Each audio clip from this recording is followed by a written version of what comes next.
नमस्कार दोस्तों, स्वागत है आप सभी का एक बार फिर से मेरे YouTube चैनल पे।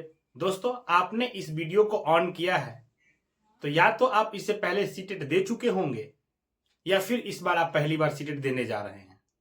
दोस्तों, सीटेट का रिजल्ट आप लोग देखते होंगे काफी कम होता है। पेपर 2 में तो बहुत कम होता है, 7 से 10% के बीच ही रिजल्ट रह जाती है।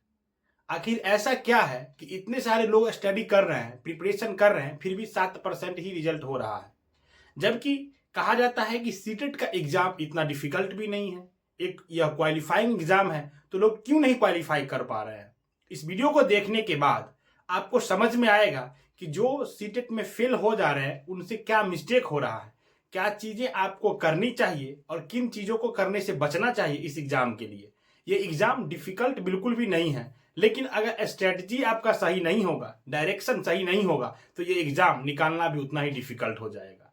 तो इस वीडियो को अगर आपने ऑन किया है तो अंत तक देखिएगा और इसको समझने की कोशिश कीजिएगा कि आप अगर सीटेट में क्या चीज करेंगे और क्या नहीं करेंगे तो आपका रिजल्ट एक बार में अच्छे मार्क्स से हो जाएगा। तो चलिए वीडियो को स्टार्ट करते हैं। सबसे पहले सीटेट पास करने के लिए आपको इस एग्जाम को समझना जरूरी है।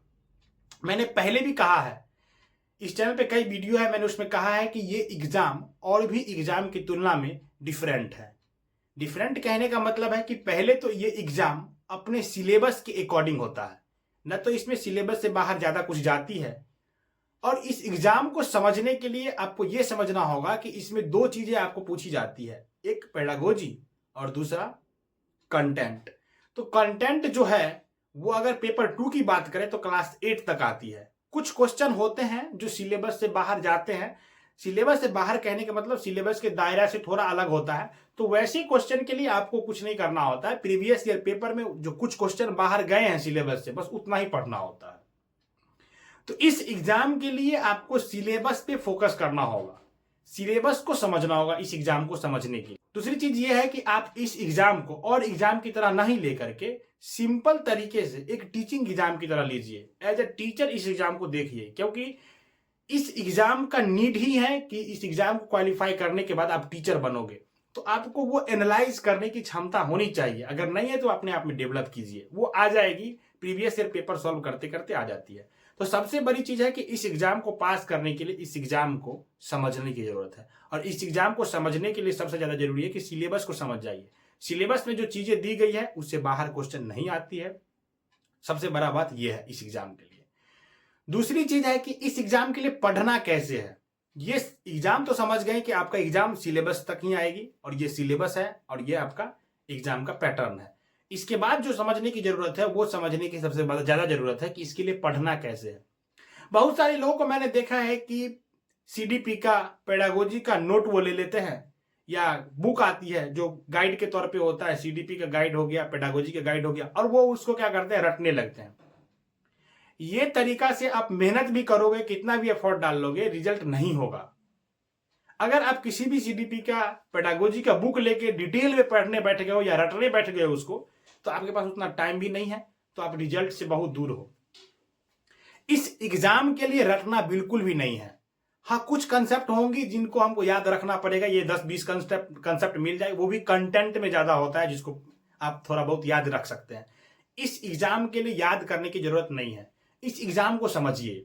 देखिए, इसमें क्या होता है ना कि सीडीपी का जो क्वेश्चन आ रहा है वो क्वेश्चन, या पेडागोजी का जो क्वेश्चन आ रहा है वो क्वेश्चन आपके सिलेबस से आ रही है, पहली बात। दूसरी बात, सिलेबस में जो कंटेंट है उसको आप पढ़ोगे। जैसे मान लो जो आप वाइगोत्स्की को पढ़ रहे हैं या पियाजे को पढ़ रहे हैं, तो पियाजे ने जो कंसेप्ट दिया है उस अवधारणा को पढ़ के समझने की कोशिश कीजिए कि ये किस एज के बच्चे के लिए है, किस एज के बच्चे का कैसा बिहेव इसके द्वारा बताया गया है, वाइगोत्स्की किस चीज लैंग्वेज के लिए क्या कहते हैं। तो ये चीज आपको समझने की जरूरत है।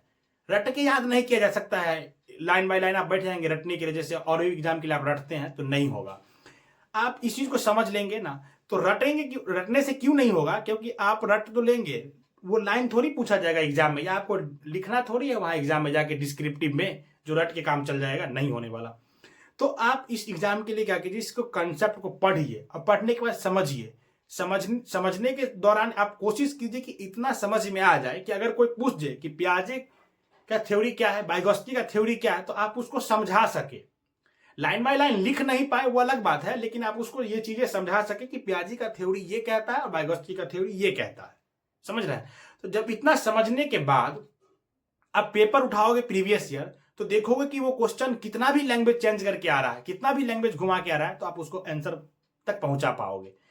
आप देखोगे कि सीडीपी और पेडागोजी के केस में क्वेश्चन उसी कंसेप्ट से होता है, लेकिन लैंग्वेज चेंज करके पूछने के कारण आप फंस जाते हो। तो यहां पे रटने से कुछ नहीं होने वाला है। अगर कोई ये सोच रहा है कि अभी तक जितना सीडीपी का प्रीवियस ईयर में पेपर आया है उसको रट लेते हैं, इस प्रश्न का क्या आंसर हुआ, तो आप नहीं रट पाओगे, क्योंकि हर क्वेश्चन का आंसर अपने लैंग्वेज के अकॉर्डिंग बदल रहा है, लेकिन कंसेप्ट उसके गहराई में वही है। इसलिए इस एग्जाम को, जैसे आप मैथ को नहीं रट सकते तो सीडीपी को उसी तरीके से रट नहीं सकते हैं। अगर आप सीडीपी के रटने बैठ जाओगे ना क्वेश्चन को लेकर कि क्वेश्चन का ये है उसका आंसर ये हुआ, तो आपका ये मेहनत बर्बाद होने वाला है।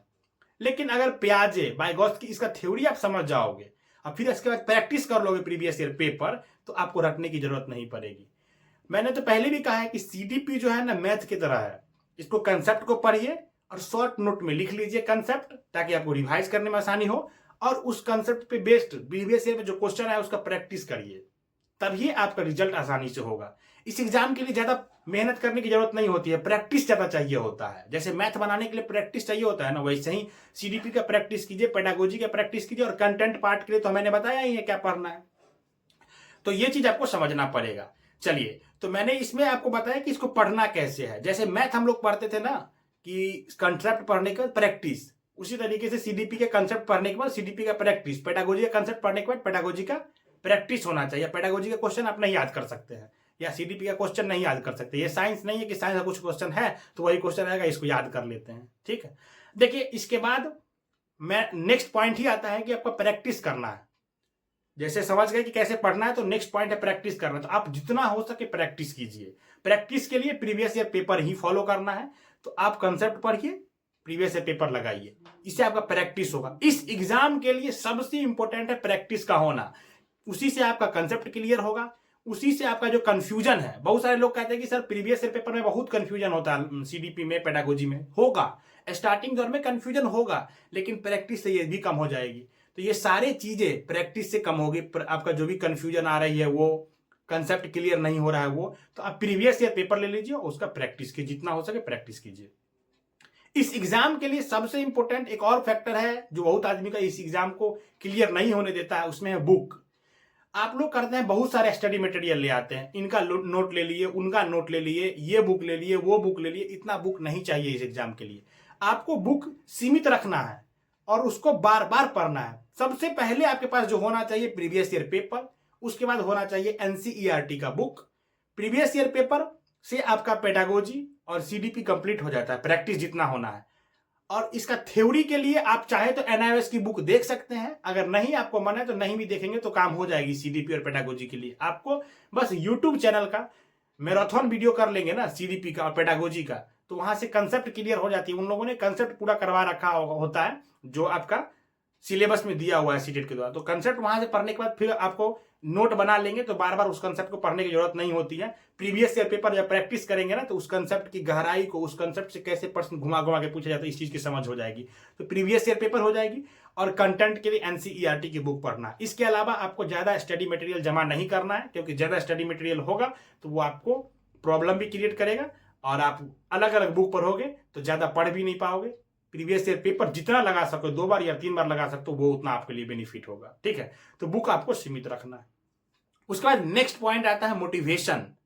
इस एग्जाम के लिए काफी जरूरी है, क्योंकि अभी आपको लगातार पढ़ाई करना है, कंसिस्टेंसी बना के रखना जब तक एग्जाम नहीं हो जाता।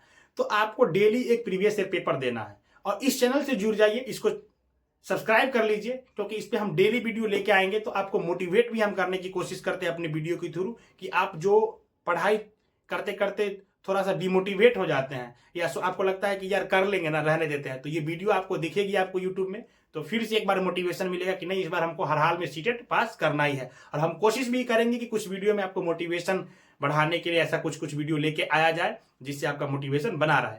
तो इस एग्जाम के लिए मोटिवेशन का भी बना रहना जरूरी है। क्योंकि अगर मोटिवेशन रहेगा तो आप कंसिस्टेंसी इस एग्जाम में बरकरार रखोगे, और जैसे ही आप कंसिस्टेंसी रखे, लगातार पढ़ते रहे एग्जाम तक, तो निश्चित ही आपका इस बार एग्जाम निकलेगा और सीटेट आप अच्छे मार्क्स से निकालोगे। तो इसके लिए आपको ये 5 चीजें ध्यान में रखनी है जो मैंने आपको बताया है। ठीक है, तो मिलते हैं दोस्तों नेक्स्ट वीडियो में। आपको कोई भी डाउट है तो कमेंट में लिखिएगा, हम रिप्लाई करते हैं पर्सनली सबको जाकर के। अगर रिप्लाई नहीं हो पाता है, अगर वो डाउट बहुत सारे लोगों का है, तो हम वीडियो में ही इसका आपको सोल्यूशन बताने की कोशिश करते हैं। ये आपका चैनल है, इसको जितना हो सके लोगों के साथ शेयर कीजिए, आगे बढ़ाइए। तो मिलते हैं दोस्तों नेक्स्ट वीडियो में। Till then keep learning, keep smiling, bye bye.